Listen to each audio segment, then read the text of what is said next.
दोस्तों, ईरान जंग में अब यमन के हूथियों ने इजराइल पर हमला कर दिया है। दूसरी तरफ अमेरिकी एयरफोर्स के प्लेन की इमरजेंसी लैंडिंग कराई गई है तुर्की में। और वहीं सबसे बड़ी खबर एक ये भी है कि ट्रंप ने सऊदी के crown prince Mohammed bin Salman को लेकर बहुत ही भद्दी बात की है। क्या कुछ हो रहा है सब जानेंगे। हमारे साथ भरत जी हैं। भरत जी, एक एक करके बीती रात में जो जो चीजें हुई हैं सब जानना चाहिए। ऐसी वैसी भद्दी बात नहीं महिमा जी, ऐसी वैसी भद्दी बात नहीं। प्लेन कहाँ इनको इमरजेंसी में उतारना पड़ा और कैसे ट्रंप ने माना कि हाँ हम पीटे गए, बहुत मारे गए, बहुत दौड़ा दौड़ा करके हम मारे गए मिडिल ईस्ट के भीतर, वो बताएंगे। लेकिन आपको जो बहुत बेहद आवश्यक चीज़ बतलानी है वो ये आगे आएंगे, खबरों पर आएंगे। लेकिन एक चीज़ मैं शुरू में आपसे कहना चाहता हूँ, मोहम्मद बिन सलमान के लिए, सऊदी अरब के प्रिंस के लिए ऐसी गंदी, ऐसी नीच, ऐसी निकृष्ट, ऐसी भद्दी भोंदी भाषा का इस्तेमाल शोहदे भी नहीं करते हैं। जब 4 शोहदे एकांत में इकट्ठे होते हैं तो भी ऐसी गंदी और नीच भाषा का इस्तेमाल नहीं करते हैं जैसी भाषा का इस्तेमाल प्रिंस मोहम्मद बिन सलमान के लिए ट्रंप ने किया है। खबरें शुरू करेंगे और बतलाएंगे आपको कि ट्रंप क्यों इतनी नीचता पर उतर आए। और उससे पहले, सबसे पहले बड़ी खबर, और उससे पहले एक और खबर जो इजराइल के लिए और अमेरिका के लिए वज्र बाण की तरह साबित हुआ है, दिखाते हैं आपको। सबसे पहले शुरुआत करते हैं, जल्दी जल्दी से खबरें दिखाएंगे क्योंकि वक्त बहुत कम वक्त में हम ये वीडियो में आपको सारी खबरें बताएंगे। तेहरान टाइम्स के हवाले से खबर यह है कि इमरजेंसी लैंडिंग करनी पड़ी है यूएस एयरफोर्स के प्लेन को। कहां पर इमरजेंसी लैंडिंग करनी पड़ी है? तुर्की के भीतर। ये सारा आसमान छोड़ करके, यहां वहां सब छोड़ करके, सारा जहां छोड़ करके यहां लैंडिंग करनी पड़ी है, इमरजेंसी लैंडिंग। और कहा यह जा रहा है कि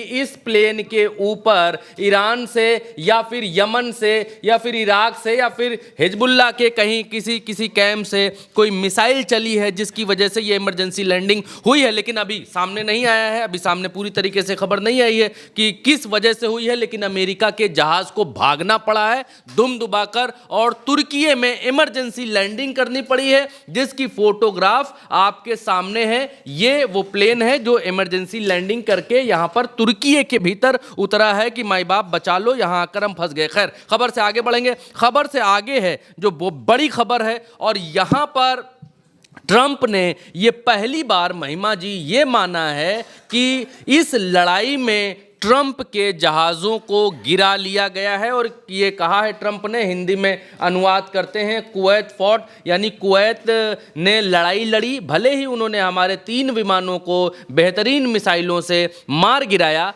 हम ऐसा नहीं चाहते थे। उन्हें पता ही नहीं था कि वो हमारे विमान थे। उन्होंने 3 बेहतरीन पैट्रियट मिसाइलें बर्बाद कर दी और इनके 3 विमानों को यहाँ मार गिराया। ट्रंप ने इस बात को कन्फर्म कर लिया है। फिलहाल दर्शकों को खबर हम पहले दे चुके हैं और इसीलिए हम बता रहे हैं। लेकिन खबरों में सबसे बड़ी खबर प्रेस टीवी के हवाले से यहां पर आपके सामने है, और यह खबर बहुत बड़ी है, युद्ध की दिशा और दशा को बदलने वाली खबर है। और यह खबर यह है कि यहां पर यमन ने आधिकारिक तौर पर, यमन की सेना ने आधिकारिक तौर पर यह ऐलान कर दिया है कि वो इजराइल और ईरान के खिलाफ युद्ध में शस्त्रों के साथ, हथियारों के साथ फाइनली और आधिकारिक तौर पर कूदने जा रहे हैं। थोड़ी सी आवाज सुना देते हैं, सुनिए। बयान सादिरुन अनिल कुव्वत मुसल्लहत यमनिया बिस्मिल्लाहिर रहमानिर रहीम क़ाल तआला या अय्युहल्लज़ीना आमनू इन तंसुरुल्लाह यंसुरकुम व युथब्बित अक़दामकुम सदक़ल्लाहुल अज़ीम। यहां पर क्या है? यहां पर यह है कि हिंदी में जल्दी से बता देते हैं ताकि आपको बेहतर समझ में आए। यहां पर यह कहा जा रहा है कि Yemen arm forces announce the countries official entry into the war with its first ballistic missile operations targeting the sensitive Israeli military sites in southern occupied Palestine on March 28/2026 यानी 28 मार्च 2026 को पहली ऑफिशियल मिसाइल इजराइल की तरफ occupied यानी कि कब्जे वाले इलाके में मार करके ये यमन ने आधिकारिक घोषणा कर दी कि हम इस युद्ध में सशस्त्र तौर पर कूद गए हैं। यानी ईरान के साथ लेबनान तो लड़ ही रहा था, मिलिशिया ग्रुप इराक के भीतर लड़ ही रहे थे, और अब ईरान के लिए लेबनान आधा लेबनान में दूसरी सरकार, आधी लेबनान में हुतियों की सरकार, जो हुतियों की सरकार है उसकी जो और आर्मी है उसने ऑफिशियल तौर पर यह ऐलान कर दिया है कि हम इस युद्ध में सशस्त्र बलों के साथ कूद रहे हैं। तो अब इजराइल को इस मोर्चे को भी संभालना होगा, और आज की तारीख में इजराइल की सेना दम तोड़ चुकी है, इजराइल की सेना पूरी तरीके से टूट चुकी है। और कल हमने वीडियोज़ में आपको बतलाया भी था, अगर आप हमारे नियमित दर्शक हैं तो कल के वीडियोस में हमने उसको पूरी तरीके से इलुब्रेट किया था कि इजरायली सेना कैसे घुटनों के बल आ गई है, और उनके अपने आर्मी चीफ इस बात को कह रहे हैं कि सेना का मनोबल पूरी तरीके से ध्वस्त है, हमारे पास पूरी सेना नहीं है और हम जीत नहीं सकते हैं। ये उनके पूर्व प्रधानमंत्री कल कह रहे थे कि हम किसी भी हालत में जीत नहीं सकते हैं, हम विन नहीं हो सकते हैं। आगे एक खबर, बड़ी खबर यहाँ पर मिडिल ईस्ट मिरर के हवाले से है, और मिडिल ईस्ट मिरर इस बात को कहता है कि Iran has announced the mobilization 1 million fighters to counter with यहाँ पर कुल मिलाकर कहने का मतलब ये है कि हिंदी में हम आपको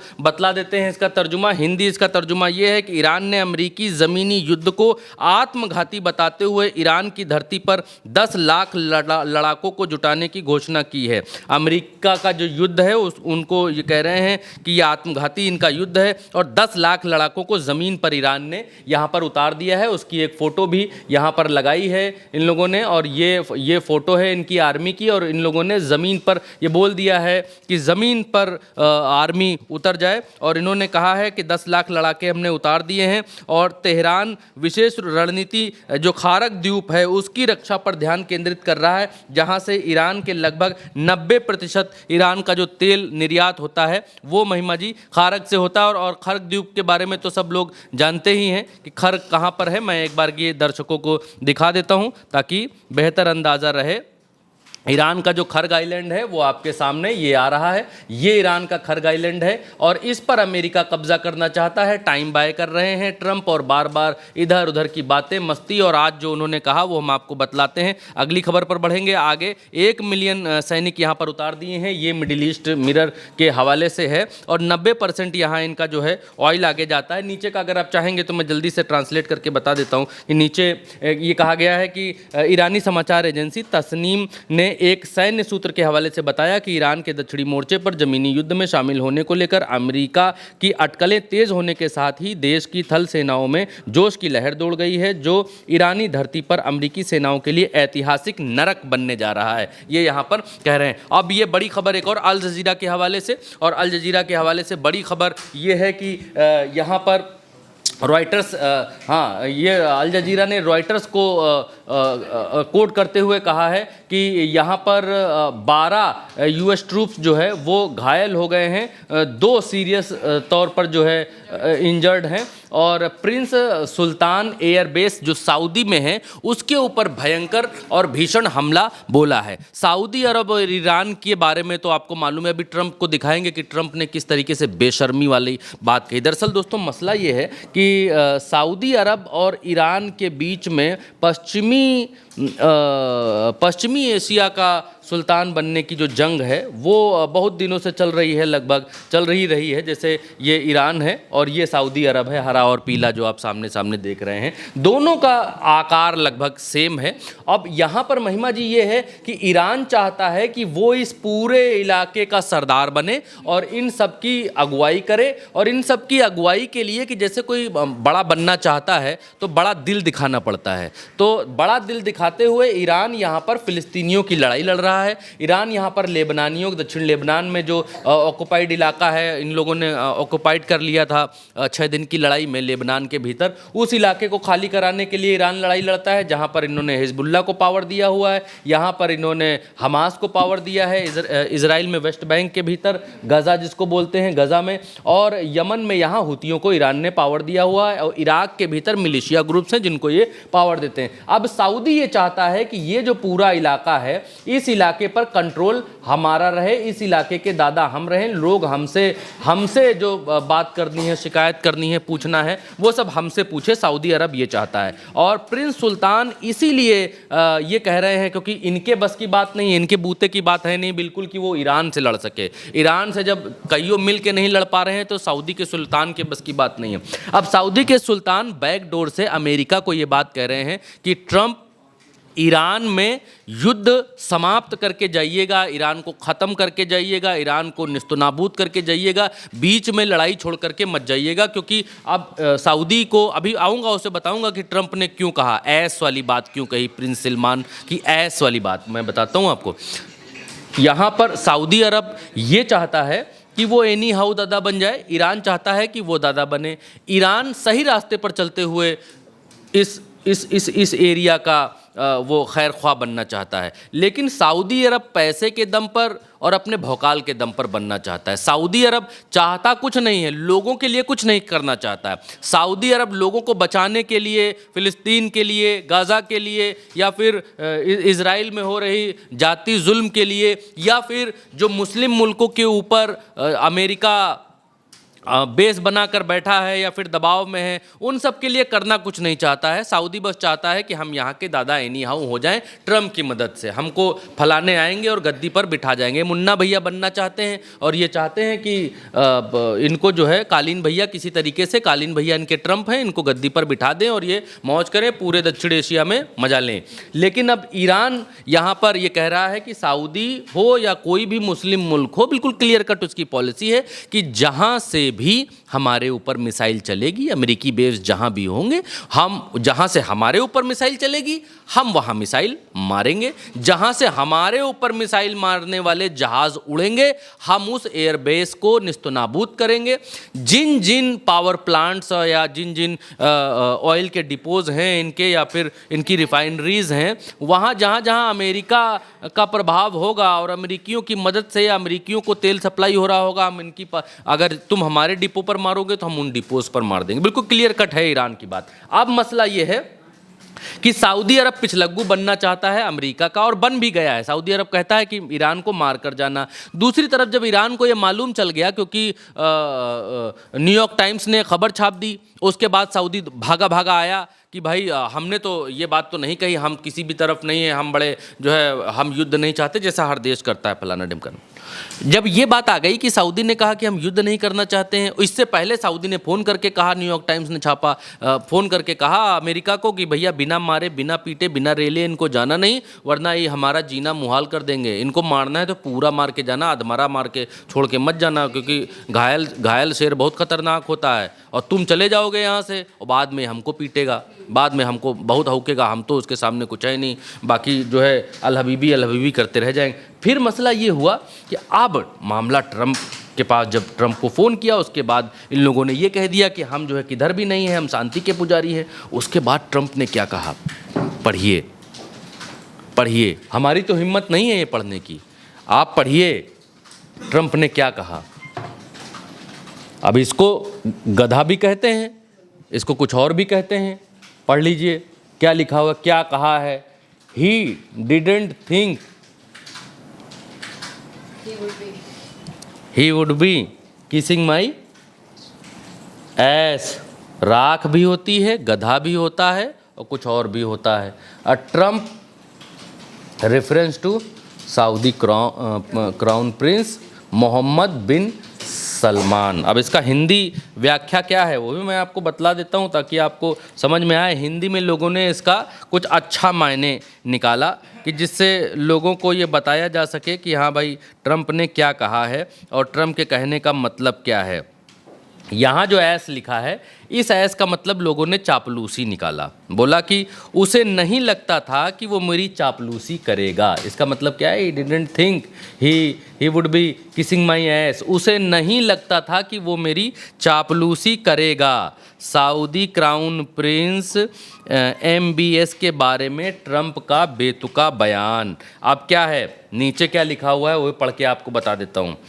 और सारे अखबारों को मैं आपको बताता हूँ, और सारे अखबारों को, बहुत सारे अखबारों को शर्म लगी। उन्होंने ये जो ऐस लिखा है इस पर डॉट डॉट डॉट बना दिया, लिखा ही नहीं कि भाई ये क्या कह रहा है, दुनिया का सुपर पावर मुल्क का राष्ट्रपति सऊदी के प्रिंस को ऐसी भाषा में तो दुश्मन दुश्मन से बात नहीं करता भाई, और वो तो तुम्हारा दोस्त है। तुमको ये बात कह रहा है कि भाई तुम आओ, मारो, हवाई अड्डा लो, जहाज उतारो, रहो, यहाँ खाना खाओ, यहाँ लेटो, घूमो, तुमको जगह दे रहा है। और उस आदमी के बारे में, मोहम्मद बिन सलमान के बारे में तुम ये बता रहे हो, ये दिखाता है कि तुम किसी के नहीं हो, तुम किसी के नहीं हो, तुम इन मुस्लिम मुल्कों की भी नहीं हो। जिस दिन ग्रेटर इजराइल बनाना चाहेगा उस दिन जो है ये ट्रंप, ये मालूम चलेगा मोहम्मद बिन सलमान को भी, इराक को भी और बाकी देशों को भी कि ग्रेटर इजराइल बनेगा। तब इनका क्या होगा? जो आज अमेरिका के लिए खड़े हैं, जो आज इजराइल के लिए खड़े हैं, कल इनकी हालत क्या होगी। नीचे क्या लिखा है मैं आपको हिंदी तर्जुमा करके, आइए दिखलाइए, हिंदी तर्जुमा करके मैं आपको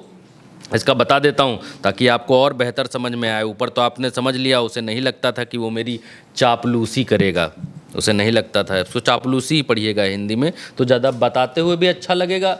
पारिवारिक हैं आप लोग, परिवार के साथ देख रहे हैं या माताएं बहनें देख रही हैं तो उनको सुनने में भी हिंदी में अच्छा लगेगा कि वो मेरी चापलूसी करे। खैर, नीचे देखिए, नीचे इसका हिंदी तर्जुमा है। US president Donald Trump talking about the Saudi Arabia's crown prince Mohammed bin Salman crudely. मतलब अमेरिकी राष्ट्रपति डोनाल्ड ट्रंप ने एक कार्यक्रम में सऊदी अरब के crown prince Mohammed bin Salman के बारे में भद्दी टिप्पणी की, क्रूडली भद्दी टिप्पणी की है। ट्रंप की ये टिप्पणियां ऐसे समय में आई हैं जब ईरान के खिलाफ अमेरिका इजराइल युद्ध पश्चिमी एशिया क्षेत्र में अशांति फैला रहा है और अनिश्चितता को हवा दे रहा है। खैर चलो, ये अखबार हो गया, ये इकोनॉमिक्स टाइम्स है, ये अखबार छोटा मोटा अखबार नहीं है। इससे आगे बढ़ेंगे तो एक अखबार है बिजनेस टुडे। अब बिजनेस टुडे इसी बात को लिखता है, he didn't think he would be kissing my. अब ये भाई अखबार में जो लिखने वाला होगा, संपादक या पत्रकार होगा, वो भी शर्मा गया, उसको भी लाज आ गई, लिहाज आ गई। वो भी मतलब क्या कहता कि क्या लिखूं, ए के बाद डबल एस कैसे लिखूं, तो उसने भी आगे लिखा नहीं, 2 डॉट लगा दिए, आगे 2 स्टार लगा दिए कि भैया ये बोल तो इतना गंदा सकता है, इतना गंदा ये आदमी बोल सकता है, लेकिन हम लिख नहीं सकते। पत्रकारों के हाथ कांप गए लिखने में, जो बोल के डोनाल्ड ट्रंप चले गए इस युद्ध के बीच में और अपने साथी सहयोगी के लिए। अब एक बात और क्या कहा वो इनकी मुंह से सुन लीजिए। He didn't think he'd be kissing my ass. He really didn't think he'd be kissing my ass. He didn't think he'd be kissing my ass. He didn't think he'd be kissing my ass. He didn't think he'd be kissing my ass. He didn't think he'd be kissing my ass. He really didn't. He thought he'd be just another American president that was a loser, where the country was going downhill. But now he has to be nice to me. You tell him he better be nice to me. खैर, आपको समझ में, हाँ, आपको समझ में आ गया होगा क्या कह रहे हैं। अब दुनिया क्या कह रही है वो भी आपको देखना चाहिए, समझना चाहिए कि आप उल्टा चश्मा यूसी पर जब आते हैं आप पूरी खबर लेकर के जाइए। कनाडा के एक नेता हैं, कनाडा के नेता हैं वाब किनेव, ये क्या कह रहे हैं आपको सुनना चाहिए। उन्होंने कहा कि ईरान में किसी भी अमेरिकी बच्चे की मौत नहीं होनी चाहिए। एप्स्टीन परिवार को एप्स्टीन युद्ध लड़ने दो। From the blue collar or the middle class, no American child from the blue collar or the middle class should have to die in Iran. Let the Epstein class fight the Epstein war. Let the Epstein class fight the Epstein war. Let the Epstein class fight the Epstein war.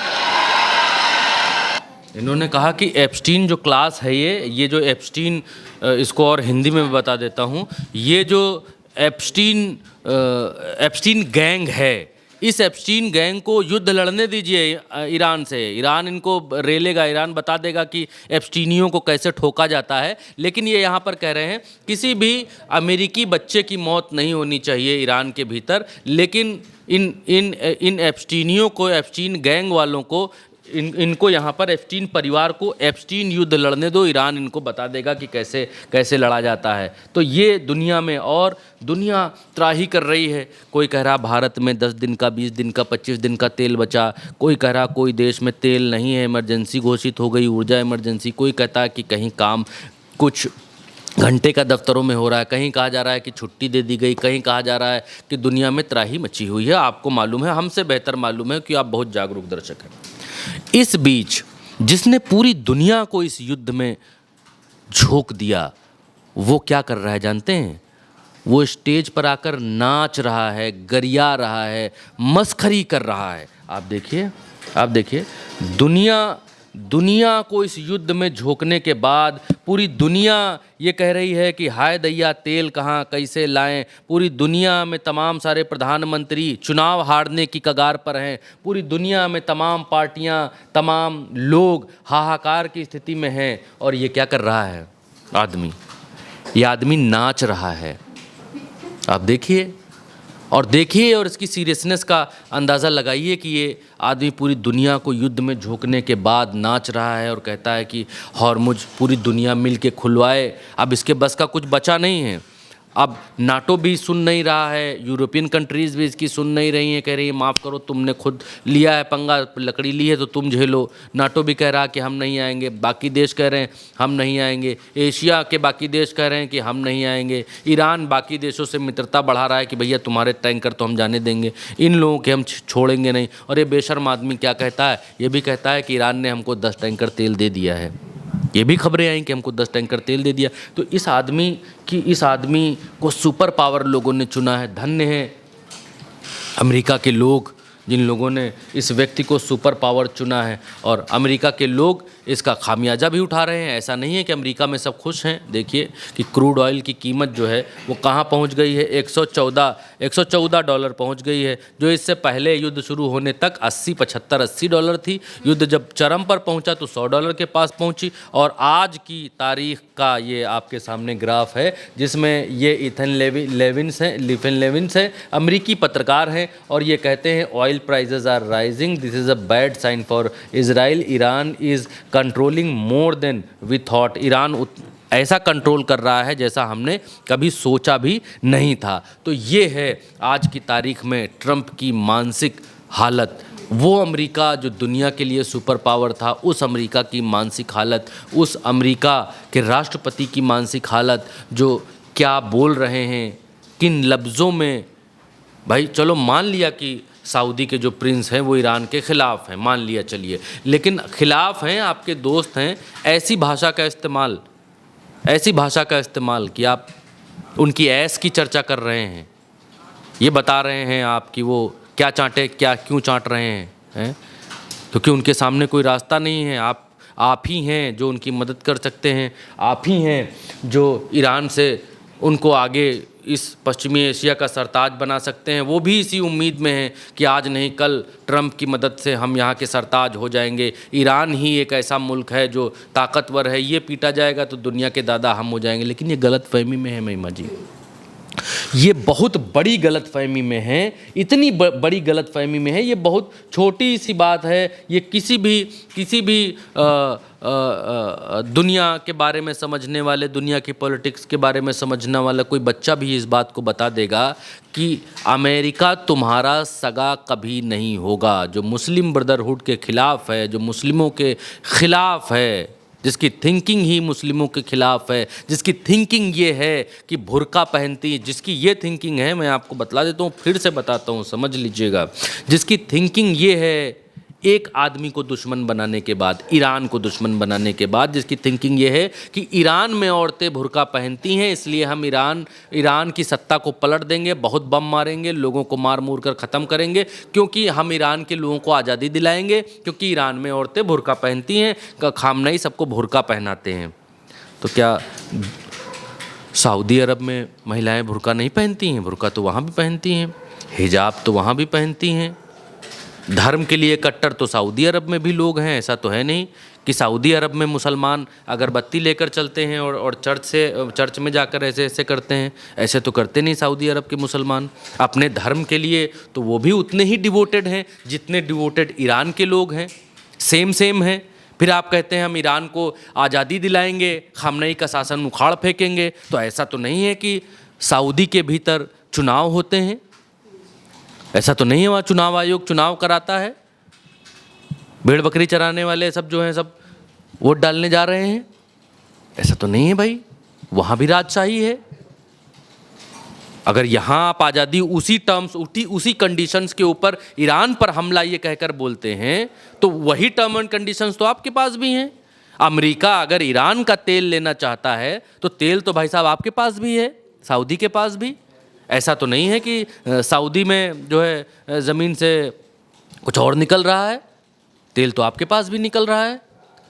तो जो उस देश की सत्ता छीनना चाहता है, जो उस देश को ईरान को कट्टर बताता है, जो ईरान की महिलाओं के बुर्कों पर जो है वो घृणा करता है, जो देश वहाँ की जो सरकार चलाने की पद्धति है उससे घृणा करता है, तो सेम चीज़ें तो आपके ऊपर भी हैं। आज नहीं कल शिकार तो आप भी बनेंगे। और क्यों बनेंगे वो भी मैं आपको बतला देता हूँ। बनेंगे इसलिए क्योंकि अमेरिका कभी मुसलमानों को मजबूत नहीं करेगा, चाहे गल्फ के भीतर हो चाहे जहाँ हो, कभी नहीं करेगा, कभी नहीं, नेवर। आज बाकी के मुसलमान देश चारा हैं अमेरिका के लिए और बाकी के मुसलमान देश साथ दे रहे हैं अमेरिका का। और क्योंकि अमेरिका का सिर्फ एक ही दोस्त है पूरे पश्चिमी एशिया में और वो है इजराइल। कल इजराइल की दूसरी तमन्नाएं जागृत होंगी, दूसरे ख्वाब ईरान पालेगा, ग्रेटर इजराइल के ख्वाब पालेगा। तब सऊदी कहाँ जाएगा? तब बाकी के मुस्लिम मुल्क कहाँ जाएंगे? ये इनको समझना पड़ेगा। लेकिन ये आज के चक्कर में अपना भविष्य बर्बाद कर रहे हैं।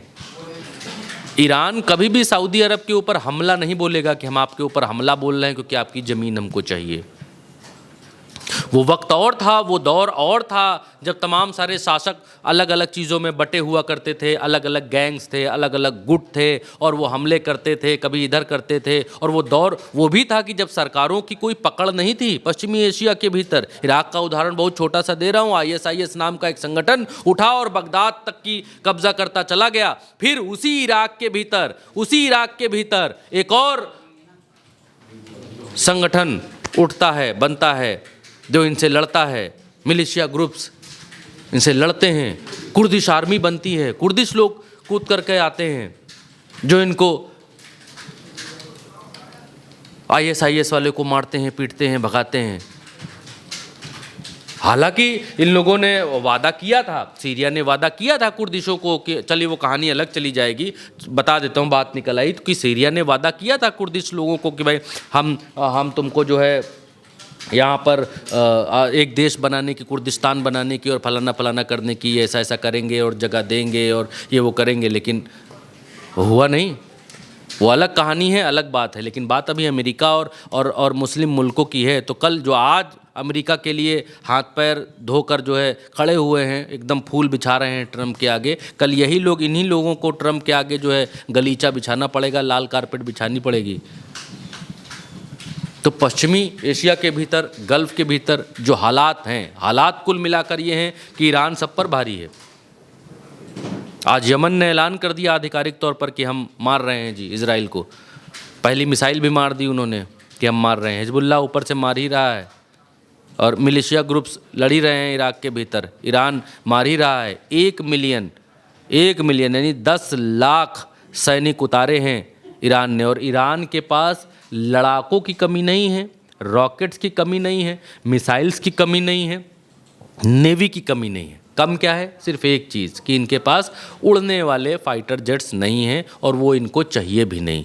ये अरबों रुपए एक जेट पर फूकने की बजाय ये मिसाइल बनाने में भरोसा करते हैं और वो मिसाइल टेक्निक इनकी कामयाब भी है। इजराइल के भीतर तेल अवीव, हाइफा और न जाने कितने शहर, डिमोना, फिमोना, सबका तहस नहस मचा दिया है, गज़ा में तब्दील हो गया है इजराइल आज की तारीख में। पैर उखड़ गए हैं। इजराइल के जो सेनापति हैं वो कहते घूम रहे हैं कि हमारी क्षमता अब लड़ने की बची नहीं है, सैनिक बहुत ज़्यादा मारे गए हैं। और इजराइल वो देश है जो बताता नहीं कितने लोग मारे गए। अमेरिका वो देश है जो बताता नहीं कि हमारे कितने सैनिक मारे गए। अमेरिका से 2000 सैनिक आ रहे हैं यहाँ पश्चिमी एशिया गल्फ़ के भीतर जगह लेने के लिए। तो इसका मतलब कि क्या 2000 लोग मारे गए? क्या 1500 1000 लोग, 1000 सैनिक मारे गए इनके? सवाल ये भी है कि 2000 लोग वहाँ से क्यों आ रहे हैं? और 2000 लोग खर्क के ऊपर कब्जा कर लेंगे, ये नामुमकिन है, नामुमकिन। जब तक 25-50 हज़ार सैनिक नहीं आएगा तब तक ये खर्क के ऊपर कब्जा नहीं कर पाएंगे। और खर्क के ऊपर कब्जा ये किसी भी हालत में नहीं कर पाएंगे ईरान के रहते हुए। ट्रंप, फिर कहता हूँ, ट्रंप ये सब मस्खरीगिरी करके, ये सब बेहुदी बातें करके, ये सब करके सिर्फ और सिर्फ समय बाय कर रहे हैं और दुनिया के सामने दिखलाने की कोशिश कर रहे हैं कि हम तो युद्ध रोकना चाहते थे। अभी कल घोषणा की कि हम 10 दिन के लिए युद्ध विराम करते हैं, लेकिन क्या युद्ध विराम हो रहा है? युद्ध विराम नहीं हो रहा है। सिर्फ दुनिया को दिखाने के लिए ये मुँह से बोल रहे हैं कि हम युद्ध विराम करना चाहते हैं, लेकिन युद्ध विराम हुआ नहीं। इजराइल बमबारी कर रहा है ईरान के ऊपर, अमेरिका भी ईरान के ऊपर बमबारी कर रहा है। आज हालात ये हुए कि अमेरिका को एक जहाज़ लेकर के भागना पड़ा। कल हम आपको खबर बता ही रहे थे कि F-18 इनका जो है गिरा लिया। तो ये F-18, F-16, F-35 ये सब क्या कर रहे हैं ईरान के आसमान के ऊपर? फूल बरसाने जा रहे हैं? नहीं, ये युद्ध लड़ रहे हैं, मार रहे हैं ईरान के भीतर मिसाइलें, लेकिन मुँह से इस बात को कह रहे हैं कि हम युद्ध नहीं करना चाहते हैं, हम रोकना चाहते हैं, हम रोकेंगे, हम रोकना चाहते हैं, ताकि दुनिया में ये संदेश जाए कि चलो अमेरिका ने युद्ध शुरू किया था लेकिन वो रोकने के लिए कह रहा था, ईरान ही नहीं माना। और ये सब क्यों है? क्योंकि अमेरिका दुनिया को इस बात के लिए कन्विंस करना चाहता है कि सब आओ, साथ आकर होर्मुज में इतना बम मारो कि ईरान को होर्मुज खोलना पड़ जाए, ईरान के कंट्रोल से होर्मुज बाहर चला जाए और वहाँ पर होर्मुज पर कोई कब्जा न रहे।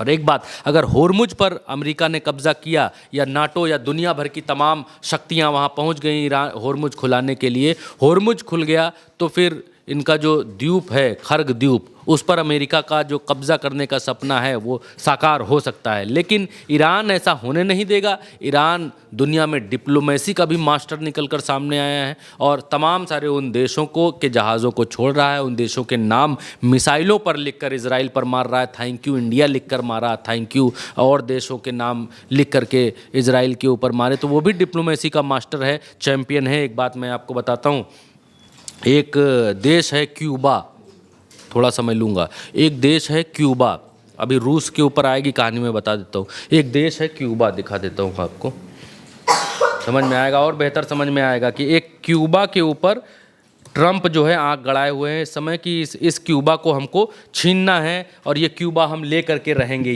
ये है क्यूबा। और ये क्यूबा है। एक चीज़ और दूसरे नक्शे से दिखा देते हैं ताकि और बेहतर समझ में आए आप लोगों को। ये क्यूबा है, देखिए ये यूनाइटेड स्टेट्स है लाल वाला, ये क्यूबा है, ये वेनेजुएला है। यहाँ से ये यहाँ के राष्ट्रपति को उठा ले गए, यहाँ के तेल पर कब्जा कर लिया अमेरिकियों ने। अब इस क्यूबा के ऊपर ये नज़र गड़ाए हुए है अमेरिका, क्योंकि क्यूबा भी चाइना की जो पॉलिसी है, कम्युनिस्ट वाली पॉलिसी, उस पॉलिसी को ये फॉलो करता है क्यूबा।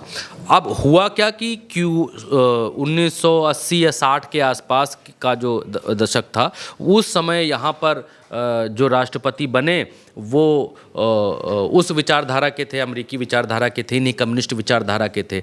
तो वो जैसे ही यहाँ आए क्यूबा के ऊपर अमेरिकी बहुत सारी कंपनियाँ थी, अमेरिकी यहाँ पर पूरा व्यापार करते थे, मस्त रहते थे। जब वो राष्ट्रपति बने तो उन्होंने कहा कि हम क्यूबा में क्या करेंगे कि हम राष्ट्रीयकरण कर देंगे कंपनियों का, जितनी कंपनियां हैं उनका राष्ट्रीयकरण मतलब जैसे जो कंपनियां उनका राष्ट्रीयकरण कर देते हैं तो वो सरकारी कंपनियों में लगभग तब्दील हो जाते, कुछ हिस्से के साथ में 60-50 या 40 51 49 या 50 51 ऐसे करके हिस्सेदारी में, तो राष्ट्रीयकरण उन्होंने कर दिया। जितनी अमेरिकी कंपनियां थी सब क्यूबा की सरकारी कंपनियां बन गई वहाँ। उसके बाद अमेरिका ने कसम खा ली कि तुमको हम मिटा देंगे, मार देंगे। उस समय के राष्ट्रपति जो थे उन्होंने कहा मार देंगे। रूस ने कहा कि ओ हेलो, ऐसे ही मार दोगे?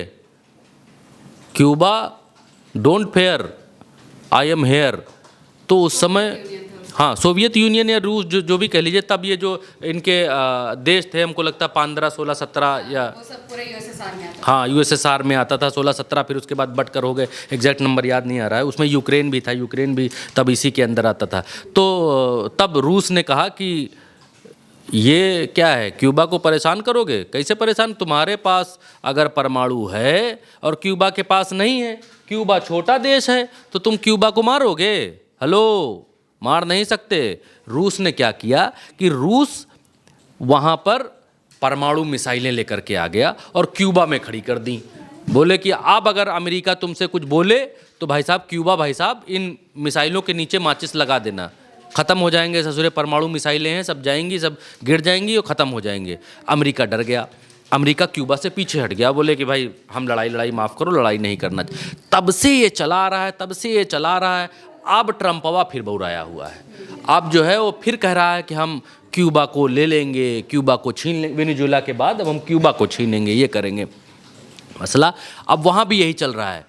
इसलिए मैंने ये कहानी बताई कि अगर अमेरिका अब ये चाह रहा है कि कैसे भी करके दुनिया के सामने ये बताया जाए कि भाई ईरान के सामने हम तो कह रहे हैं कि चलो लड़ाई माफ़ करो और तेल वेल खोलो, जाने दो, दुनिया को मत परेशान होने दो। वो दुनिया को ये दिखाना चाहता है कि दुनिया हमारी वजह से नहीं परेशान है। दुनिया ब्लेम कर रही है कि ट्रंप, तुमने ये गंदा काम किया, तुमने लड़ाई की, तुम यहाँ आए लड़ाई करने के लिए, लड़ाई थी नहीं, लेकिन तुम्हारी वजह से दुनिया परेशान है। इसलिए ट्रंप अब ये कह रहा है कि नहीं, हमारी वजह से नहीं परेशान, हम तो लड़ ही नहीं रहे, हम तो अलग हैं। लेकिन ये लड़ रहे हैं, मुंह से कह रहे हैं कि हम नहीं लड़ रहे हैं, लेकिन वहां इनके जहाज चल रहे हैं, वहां इनके रॉकेट चल रहे हैं, वहां ये मिसाइलें बरपा रहे हैं, वहां ये कहर बरपा रहे हैं, और मुंह से कह रहे हैं कि हम लड़ नहीं रहे, हम 10 दिन का विराम कर रहे हैं। ये तो वहां की एग्जैक्ट रिपोर्ट्स हैं जो हम आपको बतला रहे हैं। और अब दुनिया के सामने जब ये दिखला रहा है तो ट्रंप ये चाहता है कि किसी भी तरीके से यहां परमाणु मार करके और काम खत्म किया जाए, दुनिया का साथ मिल जाएगा कि देखो दुनिया में हाहाकार था, अब इसके अलावा कोई रास्ता नहीं बच रहा था। ईरान बड़ा जो है परेशान जो है कर रहा था, वो मान ही नहीं रहा था, लड़ाई रोक ही नहीं रहा था। तो हम क्या करते भाई साहब, सब लोग बताओ भाई, परमाणु मार दिया जाए। क्योंकि जापान के ऊपर भी इन लोगों ने ऐसे ही मारा था, दुनिया गई इनके पास, बोले कि जापान मान ही नहीं रहा, भाई साहब मारो नहीं तो रुकेगा ही नहीं, सबको परेशान कर रहा जापान। तो अब ये चाहते हैं कि किसी भी तरीके से ईरान को निस्तनाबूद किया जाए। इनका सपना यही है कि ईरान को बिना ईरान के निस्तनाबूद किए, महिमा जी, ये गल्फ़ के भीतर इजराइल को सुरक्षा की गारंटी नहीं दे सकते।